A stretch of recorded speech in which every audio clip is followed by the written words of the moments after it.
하나님이 주시는 감동, 하나님이 주시는 영감, 또 하나님의 어떤 은혜를 경험하는 분들이 계실 거예요. 그런데 어떤 분들은 별로 그렇게 의미 없이 무미건조하게 예배 시간을 드리다가 그냥 가시는 분도 있을 겁니다. 지금 여러분은 어떻습니까? 우리가 하나님께 아까 찬양도 드렸죠. 나 기뻐하리 찬양도 드리고 선한 능력으로 내가 일어서리 이런 찬양도 드리고, 여러분 이런 찬양이 여러분에게 어떤 의미가 있습니까? 하나님께 기도하는 이 시간이 여러분에게 어떤 마음에 어떤 감동을 주십니까? 왜 똑같은 시간 똑같은 장소에서 공부를 하는데 왜 결과가 다를까요? 왜 똑같은 시간에 똑같은 장소에서 하나님께 예배를 드리고 찬양을 드리고 기도를 하고 설교를 듣는데 왜 결과가 다를까요? 야고보는요, 그 이유에 대해서 이렇게 말씀합니다. 우리 말씀 한번 같이 읽겠습니다. 야고보서 1장 22절에서 25절까지 말씀인데요. 여기서 가장 중요한 게 뭔가 여러분들이 한번 찾으시면서 말씀 같이 읽었으면 좋겠습니다. 하나님께서 가르쳐 주신 대로 행하십시오. 듣기만 하고 행하지 않는 사람이 되어서는 안 됩니다. 앉아서 듣기만 한다면 그것은 자신을 속이는 것입니다. 하나님의 가르침을 듣고 아무것도 행하지 않는 사람은 거울을 들여다보고 있는 사람과 같습니다.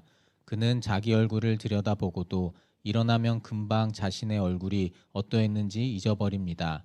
그러나 사람을 자유케 하는 하나님의 완전한 법을 살피는 사람은 들은 것을 잊어버리지 않고 그 말씀대로 행하는 사람입니다. 이런 사람은 그 행하는 일에 복을 받을 것입니다.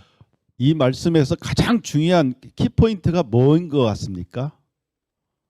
행동이죠, 행동. 하나님의 가르침을 듣고도 그대로 행하지 않는 사람, 실천하지 않는 사람에게는 아무 일도 일어나지 않는다는 거예요. 그 사람이 신앙생활을 하는 것 별로 의미가 없다는 거예요. 그러나 들은 대로 행동하는 사람은 복을 받을 것이다. 그렇게 말씀합니다. 결국 말씀대로 행하느냐 행하지 않느냐. 아하, 그렇구나. 하나님 이렇게 말씀하시는구나. 하나님 이걸 원하시는구나. 그대로 행하느냐 행하지 않느냐. 이것이 그 결과를 다르게 한다는 것입니다. 그래서 야고보는요, 이어서 이렇게 말씀합니다. 야고보서 2장 20절에서 22절 말씀인데 읽어보겠습니다. 어리석은 여러분, 행함이 따르지 않는 믿음은 아무 쓸모도 없는 걸 모르시겠습니까? 우리 조상 아브라함은 그의 아들 이삭을 제단에 바침으로써 그가 행한 일로 의롭다 하심을 받았습니다. 이렇게 그의 믿음에는 행함이 함께 따랐으며 그의 행동으로 믿음이 완전하게 되었습니다. 예, 행함이 없는 믿음은 의미 없고 쓸모 없다. 진정한 믿음이라면 행동이 따르고 그 행동이 따를 때 믿음은 완전해진다. 그렇게 말씀합니다. 믿음은요, 내가 정말 예수님, 내가 예수님 믿습니다. 내가 이렇게 기도하면 하나님께서 내 기도를 들으시는 것을 믿습니다. 그 믿음은 시작인 거예요. 그리고 행동은 마침표입니다. 그런데 많은 성도들이 시작은 하는데 끝 맞추지를 못하는 거예요. 끝까지 행동하지를 못해요. 그러면서 내가 비록 주님 말씀대로 살지는 못하지만 나는 주님을 믿습니다. 그러면서 나는 믿기 때문에 나는 구원받을 것이다. 그렇게 생각하고 살아가고 있어요. 그런데 그런 성도들의 삶에는 기도 응답도 없고 기적도 없고 축복도 일어나지 않습니다. 그러면서 이상하게 생각하는 거예요. 이상하다. 내가 분명히 하나님을 믿는데 왜 나에게는 기도 응답이, 저 간증하는 사람처럼 기도 응답이 나에게는 왜 없을까? 저 사람들처럼 나는 왜 축복을 못 받을까? 이상하다. 이렇게 생각을 합니다. 믿음으로 구원받고 축복받는다는 이야기를 많이 들었어요. 그렇기 때문에 내가 믿었는데, 내가 분명히 믿었는데, 내가 하나님을 믿는데 왜 하나님은 나에게 복을 주시지 않지? 이상하다라고 생각을 합니다. 근데 그 믿음이라는 것을 이해하지 못하기 때문에 그렇습니다. 믿음과 행동을 나누어 생각하기 때문에 내가 비록 행동은 못하지만 나는 믿어.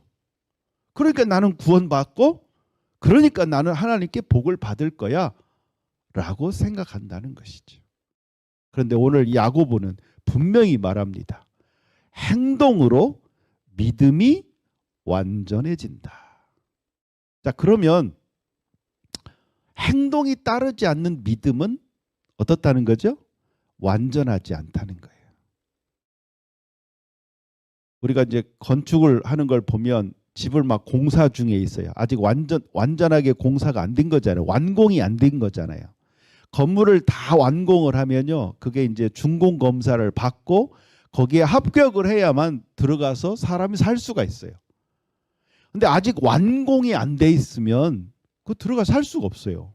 그렇게 들어가 살면 불법인 거예요. 완전하지 않은 믿음은 우리를 구원할 수 없어요.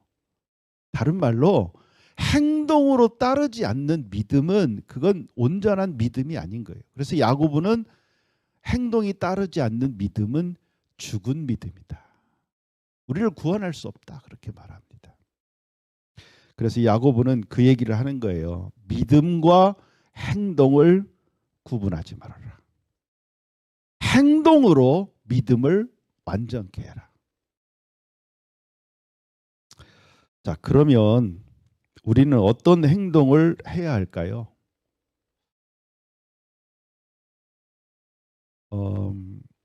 나는 아담의 후손이기 때문에 원죄, 아담이 지었던 그 원죄를 받고 죄인으로 태어나고 살면서 나도 자범죄를 지으면서 나는 죄인이다.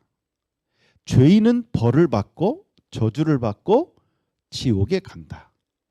그런데 2000년 전에 하나님이 나를 구원하시기 위해서 죄 없는 예수님을 이 땅에 보내시고 십자가에 달려 죽으시게 하심으로 내 대신 죽으셨다. 주님이 십자가에 죽으신 그 저주가 내 죄와 저주를 대신하신 거라는 것을 내가 믿을 때 나는 하나님이 내 모든 죄를 용서하신다. 그리고 나를 하나님의 자녀로 삼아주시고 축복해 주신다는 사실을 믿습니다. 자, 이렇게 믿음으로 고백하고 믿게 되었다면 우리는 그걸로 구원받았다고 생각하면 안 된다는 거예요. 정말 이렇게 믿는다면 그 믿는 사람은 어떤 행동을 해야 되는 거예요. 자, 이렇게 믿는 사람은 어떤 행동을 하게 될까요? 제가 제 경험으로 봤을 때 맨 처음 행동은 기쁨입니다. 기쁨. 아하, 내가 저주 가운데 살다가 죽어서는 지옥 갈 운명이었구나. 근데 예수님이 내 대신 저주를 받으시고 죽으심으로 내 모든 죄를 다 용서해 주셨고 나는 이제 천국에 가는구나라는 사실을 아는 순간 기쁜 거예요.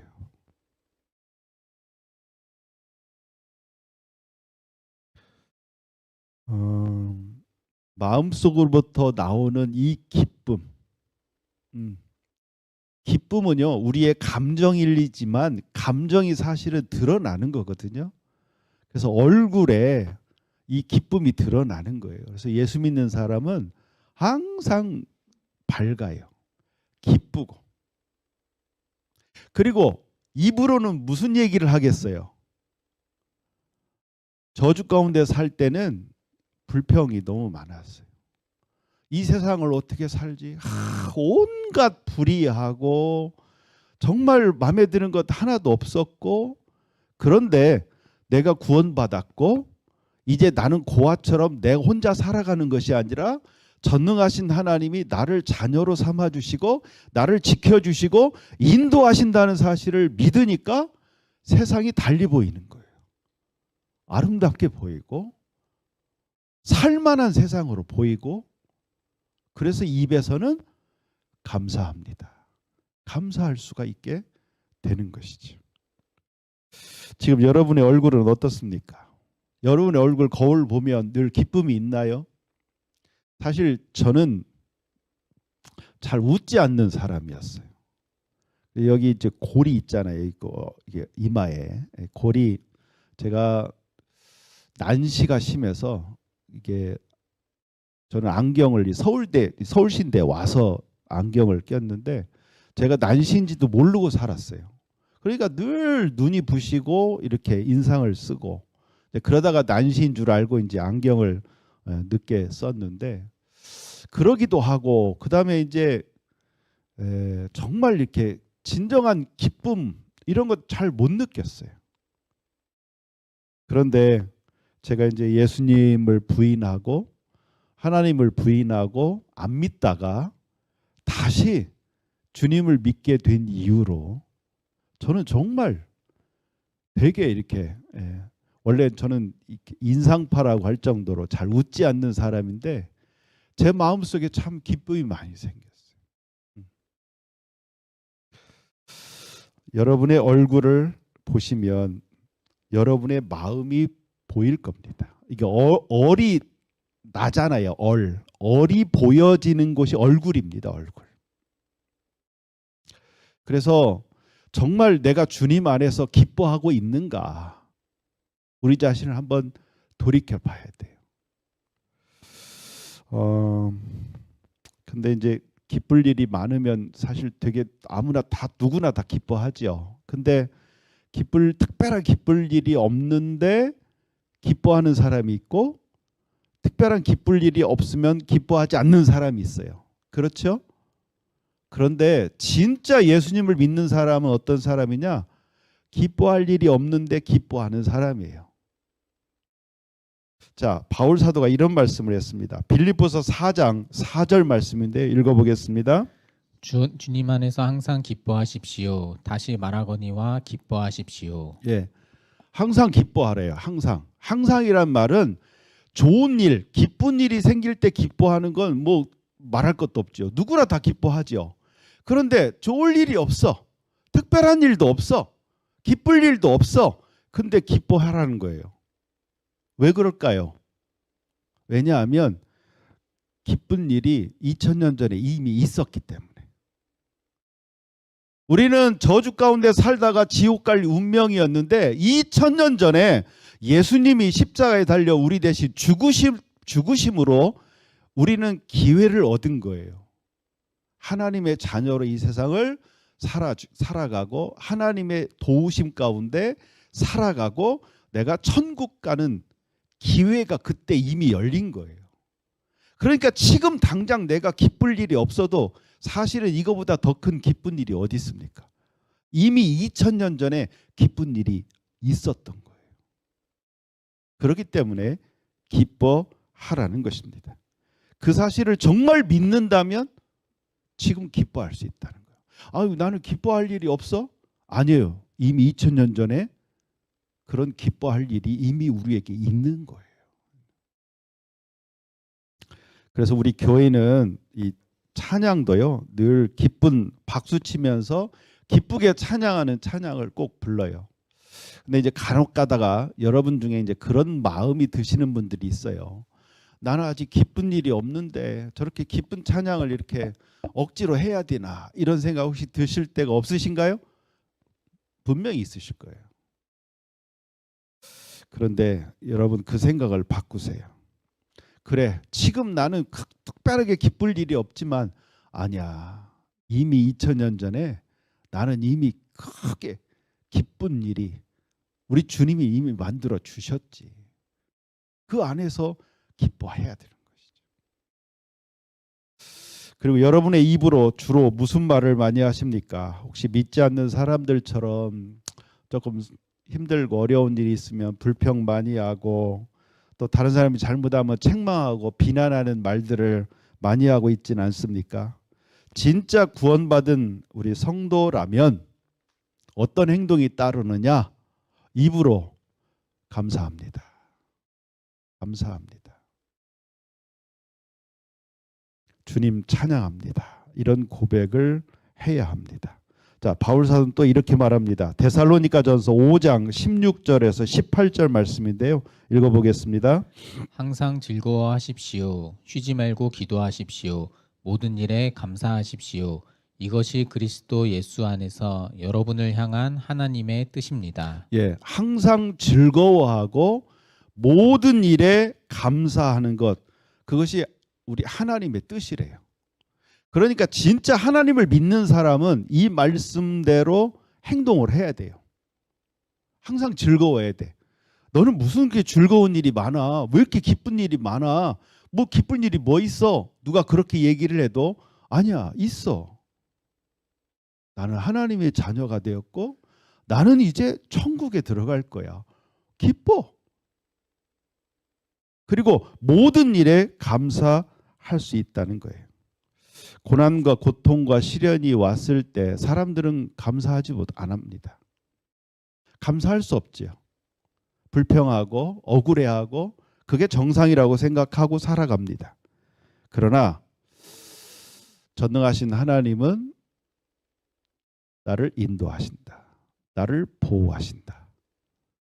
어떤 어려움도 없도록 나를 막아줄 수 있는 분인데 나에게 이런 고난과 어려움과 문제를 허락하셨다. 왜? 그걸 통하여 나를 성숙시키고 성장하도록 하시기 위해서 허락하셨다. 이 사실을 믿는다면 그 고난과 고통도 감사한 거죠. 여러분, 회사에서요, 어떤 프로젝트가 생겼어요. 근데 되게 회사에 사원을 거는 중요한 프로젝트를 누구에게 맡길까요? 정말 중요한 능력 있는 사람한테 맡기겠죠. 그 프로젝트를 맡겼는데 왜 나한테는 이렇게 어려운 걸 맡기십니까? 이런다면 이게 말이 됩니까?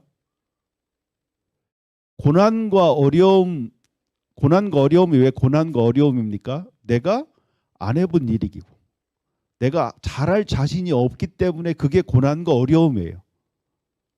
그런데 그런 것들을 하나님은 우리에게 허락하시고 그걸 감당하도록 도와주시고 그걸 해내게 하시면서 그만큼 나를 성장시키는 거예요.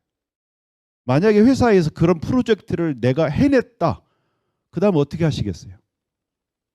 그 사람은 그 회사에서 출세하는 거죠.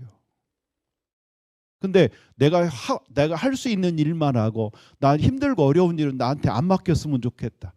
그런 사람은 출세하기 어렵죠. 신앙생활도 마찬가지입니다. 하나님께서 우리에게 고난 어려움과 시련을 허락하시는 것은 그걸 통해서 우리를 성장시키기 원하시기 때문에 허락하시는 거예요. 그래서 회사에서 이건 정말 중요한 프로젝트야. 그러니까 너한테 맡기는 거야. 그랬을 때 감사합니다 하고 맡듯이 우리 삶에도 그런 고난과 어려움이 올 때 되게 두렵고 떨리는 마음도 있지만 한편으로는 하나님이 이걸 허락하시는 뭔가 뜻이 있겠지. 그리고 감사한 마음으로 받아들이는 자세가 우리에게 필요하다는 것입니다. 저도 이제 갑상선 암이라고 진단을 받고 이제 수술을 대기하고 있는 상황인데 저는 처음에 이제 갑상선이 좀 이상하다. 그래서 큰 병원 가봐라 했을 때 사모님 되게 걱정하고 그랬는데 저는 그때부터 이미 암이다. 왜냐하면 저희 부모님 두 분 다 암 이력이 있으시기 때문에 언젠간 저에게 암이 올 거라고 생각했어요. 그래서 암이라고 생각하고 가자. 그리고 갔는데 이제 특별히 뭐 검사를 해도 나오지 않고 그랬는데 이제 최근에 암이 발견이 돼서 이제 수술을 해야 되는 상황입니다. 뭐 과정이 쉽지는 않겠지만 하나님이 이렇게 허락하시는 데는 뭔가 뜻이 있지 않겠어요. 예. 그래서 저는 감사한 마음으로 받고 그 과정을 주님과 함께 이겨내겠다 그렇게 생각하고 있어요. 세옹지마라는 말이 있는 것처럼 우리 삶에 어려운 문제가 좀 있고 고난이 있다고 그래서 그걸로 인하여 무너지는 것이 아니에요. 그것들을 잘 겪고 나면 그것이 우리를 성장시키는 것입니다. 저는 이제 되게 암이라고 했을 때 되게 감사하고 이렇게 했던 이유가 사실 목회자는요 성도님들에게 되게 위로를 주고 격려를 해야 할 위치입니다. 그런데 목사가 전혀 고생도 한번 해본 적이 없고 편안하게 사는 목사가 힘들고 어려운 성도들에게 무슨 위로를 주고 격려를 줄 수 있겠어요. 그 목사는 그 누구보다도 고난과 고통을 많이 겪을수록 더 큰 위로자, 격려자가 될 수 있다.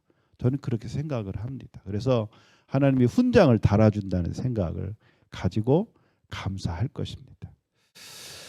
가정에서나 직장에서나 혹시 여러분 삶 가운데 어려운 문제가 왔을 때 여러분 그 어려운 문제로 내가 무너질 거라고 생각하지 마시고 그 어려운 문제를 내가 잘 극복하면 그거로 인하여 내가 성장하고 성숙되고 그래서 다른 사람들을 돕게 될 것이다.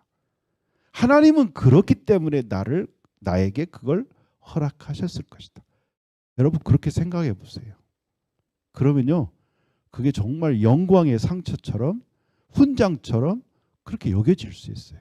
그러면 감사할 수가 있는 것입니다. 그러나 우리가 세상에 살다 보면 기쁨과 감사를 자주 잊어버리고 삽니다. 학교 합격시켜달라고 간절히 기도해서 합격이 됐어요. 너무 감사하고 기쁘고 막.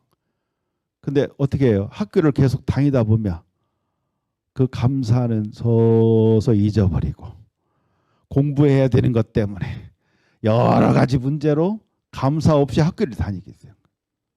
직장도 마찬가지예요. 이 직장 하나님 꼭 합격시켜 주십시오. 그리고 그래서 합격했다고 그랬을 때 막 얼마나 기뻐하고 내가 일할 자리가 생겨서 얼마나 감사하고 그런데 일에 치여서 살다 보면 기쁨과 감사는 점점 희미해지는 거예요. 마찬가지로 세상에 살다 보면 구원의 기쁨과 감사도 점점 희미해지고 사라집니다. 그러면서 우리 믿는 사람들도요. 믿지 않는 사람들처럼 점점 기쁨도 없고 감사도 없고 그냥 몸이 건조하게 그렇게 살아갑니다. 그러다가 힘들고 어려운 일을 만나면 불평하고 불만하고 하나님께도 원망하고 그렇게 살아가요. 믿지 않는 사람이나 믿는 사람이나 똑같이 살아가는 거예요. 그래서 구원의 기쁨과 감사를 다시 새롭게 느껴야 하는, 새롭게 느끼게 하는 그런 행동이 우리에게 필요합니다. 근데 그것이 뭐냐? 저는 큐티하고 예배라고 생각합니다. 매일 기도하면서 감사가 새로워지고 주님의 말씀을 읽고 묵상하면서 우리의 믿음이 새로워집니다. 저는 우리 교회 성도님들이 매일 큐티하는 삶을 살았으면 좋겠어요.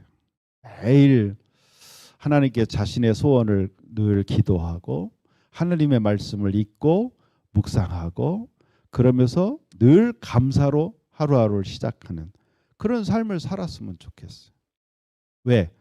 그렇게 살 때만이 우리는 구원의 그 기쁨과 감사를 매일 유지하며 살 수가 있어요. 목사라고 해서 항상 믿음이 좋은 거 아닙니다. 목사도요. 참 많은 걱정, 근심, 염려 뭐 이런 것들을 많이 겪고 살아요. 매일 큐티를 하는 성도, 매일 큐티를 하지 않는 성도, 과연 누가 더 기쁨과 감사로 살아갈까요? 물론 큐티하지 않고도 매일 기쁘고 감사할 수 있어요. 그러나 확률적으로 봤을 때 매일 큐티하는 성도가 그래도 더 기쁨과 감사를 누릴 수가 있습니다. 제 경험이기도 하고. 저도 오늘 아침에 큐티를 하는데 베드로전서 2장 2절 말씀이 제 마음속에 탁 들어왔어요. 어린아이가 젖을 사모하는 것처럼 순결한 하나님의 말씀을 사모하라. 그 말씀이 탁 들어오는데 그 말씀이 이렇게 감동이 되면서 제 안에 그게 성도가 늘어나고 재정이 늘어나는 것을 목표로 하지 말고 그래 하나님이 나에게 해주셨던 그 말씀만 사모해라. 그 감동이 됐을 때 제가 마음이 어땠을 것 같습니까? 그래 맞아. 지금까지 하나님이 말씀하신 대로 다 이루셨는데 앞으로도 하나님께서 그 말씀하신 그대로 이루실 것이다. 저는 다시 한번 또 기쁘고 감사한 마음으로 또 살아가는 거예요. 매일매일 그렇게. 우리 밥도 매일 먹잖아요. 매주일 예배를 드리는 성도와 그렇지 못한 성도 누가 기쁨과 감사가 클까요? 매주일 예배 안 드려도요. 기쁨과 감사가 있을 수 있습니다. 그런데 확률적으로 봤을 때 매주일 정기적으로 함께 모여서 예배하고 예배 드리는 성도들이 기쁨과 감사가 더 클 것입니다. 그럼 기쁨과 감사가 많은 성도와 그렇지 못한 성도 중에 과연 누가 행복하게 사는 것일까요? 여러분, 진짜 행복은 어디서 오는 겁니까? 우리 마음에서 나오는 거예요. 근데 우리 마음에 기쁨과 감사가 많은 사람이 그게 더 행복한 거지요. 그러면 결국 정말 우리가 행복하게 신앙생활 하려면 우리는 어떤 행동을 해야 됩니까? 매일 큐티하면서 매주일 예배 잘 드리는 거. 이 행동이 있어야 돼요. 그리고 큐티를 하다 보면 주님께서 성령님께서 우리에게 감동해 주시는 게 있어요. 이렇게 해라. 그럴 때 그 감동에 순종하는 거예요. 저는 지금까지 제가 목표 세워서 이걸 해야 되겠다. 그런 일들은 다 실패했습니다. 그런데 지금까지 남아있는 것이 뭔가 하나님이 말씀하신 대로 순종했던 것. 그것만 남는 것 같아요. 그래서 저는 앞으로 그럴 거라고 생각합니다. 내가 계획하는 거 없어야 되겠다. 이제 성령님이 감동 주시는 것만 믿고 살아야 되겠다. 설령 그렇게 해서 우리 교회가 망한더라도 나는 차라리 망하겠다. 저는 우리 교회를 막 부흥시키려고 하는 마음보다는 성령님이 주신 감동대로만 순종하겠다고 저는 결심하고 목회하고 있습니다.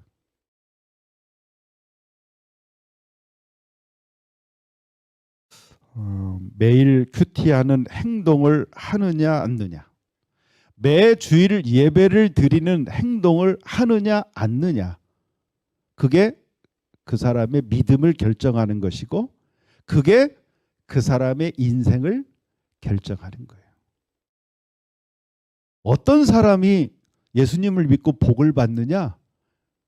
바로 이 믿음의 행동을 하는 사람. 여러분이 매일 큐티하면 누가 좋을까요? 하나님이 좋으실까요? 제가 좋을까요? 여러분이 좋습니다. 그래서 하라는 거예요. 학생이 좋은 성적을 거두기 원하면 어떤 행동을 해야 합니까? 공부해야죠. 실제로 공부해야지요. 마찬가지로 우리 성도가 행복하게 신앙생활하기 원하면 어떤 행동을 해야 됩니까? 어떤 행동? 하나님이 날 지켜주실 거야. 그런 믿음으로만 되는 것이 아니라 그 믿음의 행동이 나와야 돼요. 그게 뭐냐면 큐티하고 예배하는 거예요. 우리 아까 처음에 드렸던 그 찬양이 있죠. 보여지는 예배 뭐 이런 찬양 가사가 있었죠. 진정한 예배는요, 드리는 것입니다. 보는 게 아니에요. 하나님은 예배를 받으시고 예배를 드리는 건 우리입니다. 행동하는 건 누구예요? 하나님의 우리예요. 우리인 거예요. 예배를 드리는 행동을 하는 게 예배입니다. 이게 왜 중요하냐면요. 우리 성도들이 잘못 생각하는 게 항상 자기중심적인 생각이에요. 오늘 내가 은혜를 받아야 돼요. 예배에. 이게 예배를 드리는 게 아니라 예배를 받는 태도인 거예요. 하나님이 원하시는 뜻대로 내가 행하는 게 아니라 내가 기도하고 내가 바라면 하나님이 행하셔야 돼요. 이렇게 생각하는 거예요. 근데 그렇지 않습니다. 어떤 사람이 복을 받느냐? 하나님이 이렇게 해주세요. 이렇게 해주세요. 이런 사람이 아니라 하나님이 원하시는 행동을 하는 사람이 하나님이 복을 주시는 거예요. 그렇게 복을 받아야 되는 거예요. 저는 우리 모두가 그렇게 진정으로 하나님께 예배를 드렸으면 좋겠습니다. 예배를 드리는 것이 중요한 거예요. 은혜 받는 게 중요한 게 아닙니다. 복을 받는 게 중요한 게 아니에요. 하나님께 예배를 드리면 하나님이 복을 주시는 거예요. 근데 우리는 너무 결과를 그걸 생각한다는 거예요. 사람과의 관계에서도 그래요. 자꾸 이 사람이 나한테 뭔가를 해주기만 바라면 그 관계 오래 못 갑니다. 그런데 그 사람을 내가 기쁘게 해주고 그 사람을 위해 해주는 거예요. 그러면 그 사람도 기쁨으로 나에게 해주는 거예요. 요구하는 게 아니라. 믿음의 행동, 그걸 하느냐 않느냐가 저와 여러분의 인생을 결정합니다. 근데 대부분 다 자기는 행동하지 않고 하나님이 행동하기를 원해요. 하나님이 이렇게 해주시고 하나님이 저렇게 해주기를 바라는 마음. 이제는 그걸 바꿨으면 좋겠어요. 내가 하나님을 위해서 무엇을 해야 될까? 하나님이 나에게 원하시는 게 뭘까? 그걸 내가 하는 거예요. 우리 행동하셨으면 좋겠어요. 실천하셨으면 좋겠어요. 하나님이 원하시는 대로 내가 먼저 순종했으면 좋겠어요. 그럼 하나님도 알아서 우리에게 복을 주실 거예요. 은혜도 그런 사람이 받는 거 아니겠습니까? 저는 여러분들이 매일 정말 큐티 하셨으면 좋겠어요. 우리 큐티 밴드 보면 월요일 날, 화요일 날, 수요일 날, 목요일 가면 갈수록 큐티 하시는 숫자가 줄어들어요. 작심삼일이 많습니다. 큐티 하십시오. 여러분에게 도움이 돼서 말씀드립니다. 꼭 큐티 하세요. 내가 하나님과 동행하려고 해야 하나님도 나와 동행해 주시는 거예요.